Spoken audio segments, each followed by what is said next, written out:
জাপানি prime minister Shigeru ইসাবার সাথে ওনার bilateral meeting আছে এবং সেই মিটিংটা আমরা খুবই ইম্পর্টেন্ট একটা মিটিং বাংলাদেশের কনটেক্সটে। এই মিটিংয়ের পর এছাড়াও অনেকগুলো উনি সিনিয়র জাপানিজ পলিটিশিয়ান অফিসিয়ালস তাদের সাথে কথা বলবেন। জাইকা এবং জেট্রো আপনারা জানেন এটা খুবই জাপানের খুবই ইম্পর্টেন্ট ডেভেলপমেন্ট এজেন্সি, তাদের সাথে তাদের যে প্রধানদের সাথে ওনার মিটিং হবে এবং এছাড়া উনি দুইটা খুবই ইম্পর্টেন্ট সেমিনারে অ্যাটেন্ড করবেন, ওইখানে কথা বলবেন। একটা হচ্ছে যে হিউম্যান রিসোর্সের উপরে একটা সেমিনার হবে, সেটার উপরে পুরোটাই ফোকাস হচ্ছে যে জাপানে কিভাবে বাংলাদেশি ম্যান পাওয়ার আরও স্কিল ম্যান পাওয়ার পাঠানো যায় এবং সেই অনুযায়ী আমাদের যেটা কালকে আপনারা দেখেছেন যে চিফ অ্যাডভাইজার নাগরিক সেবার যে মিটিংটা ছিল সেই মিটিংয়ে বলেছেন যে 1 লক্ষ আমাদের টার্গেট হচ্ছে 1 লক্ষ বাংলাদেশিকে জাপানে পাঠানো, কিন্তু সেইটা কিভাবে পাঠানো হবে এবং এটা কত দ্রুত পাঠানো যায় এটার জন্য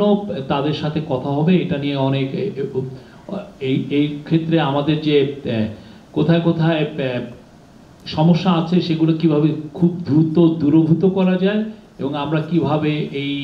জনগোষ্ঠী 1 লক্ষ লোককে আপাতত বা তারপরে আরও বেশি লোককে খুব দ্রুত পাঠানো যায়। তো একটা বড় জায়গা আইডেন্টিফাই করা হয়েছে যে ল্যাঙ্গুয়েজ ট্রেনিং, যে দেখা যাচ্ছে যে আমাদের এখান থেকে যারা যাচ্ছেন জাপানে তারা যে ল্যাঙ্গুয়েজটা ট্রেনিং করে যাচ্ছেন সেটা ইনঅ্যাডিকুয়েট এবং ফলে তারা খুব স্কিল লেবার হিসেবে স্কিল ওয়ার্কার হিসেবে কাজ পাচ্ছেন না। তো সেই জন্য এইখানে কিভাবে ল্যাঙ্গুয়েজ ট্রেনিংটা খুব দ্রুত দেওয়া যায় এবং এটাকে জাপানে এটাকে বলে হচ্ছে N4, আমরা যেটা এখানে যারা ল্যাঙ্গুয়েজ ট্রেনিং নিচ্ছেন তারা হচ্ছে N5। আমরা যাতে N4 এই ল্যাঙ্গুয়েজ ট্রেনিংটা আমরা দিয়ে জাপানে বাংলাদেশের বিপুল জনগোষ্ঠীকে পাঠাতে পারি, সেটার উপরে চিফ অ্যাডভাইজারের পুরো এই যে হিউম্যান রিসোর্সের সেমিনার বা এটা নিয়ে সংক্রান্ত অনেকগুলো মিটিং হবে, কথা হবে। এটা খুবই মানে এটা একটা ওনার প্রায়োরিটি এরিয়া, এই জায়গাটা উনি স্ট্রেস দিয়েছেন যে এই জায়গাটা এক্সপ্লোর করা এবং কীভাবে, এবং অনেক ক্ষেত্রে দেখা যাচ্ছে যে এইরকম এটার জন্য উনি একটা অলরেডি টাস্ক ফোর্স করেছেন, এই টাস্ক ফোর্সটা কাজ করছে এবং সেক্ষেত্রে একটা জিনিস আইডেন্টিফাই করা হয়েছে যে আমাদের জাপানিজ ল্যাঙ্গুয়েজ ট্রেনার অত বেশি নাই, যে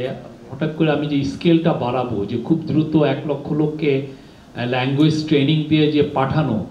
এই ট্রেনার আমাদের নাই। তো ট্রেনার কি বাইরের থেকে আনা লাগবে কিনা বা জাপান আরও ট্রেনার পাঠাবে কিনা, বা আমাদের আশেপাশের দেশ কিছুটা আমরা দেখেছি যে নেপালে বেশ কিছু ভালো ট্রেনার আছে, তো আশেপাশের দেশ থেকে আমরা আনবো কিনা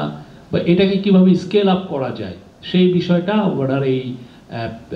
আজ এই ট্যুরে খুবই বড় রকমের এমফাসিস পাবে। এই ঈদে জামা জুতো অ্যাক্সেসরিজের ডিসকাউন্ট।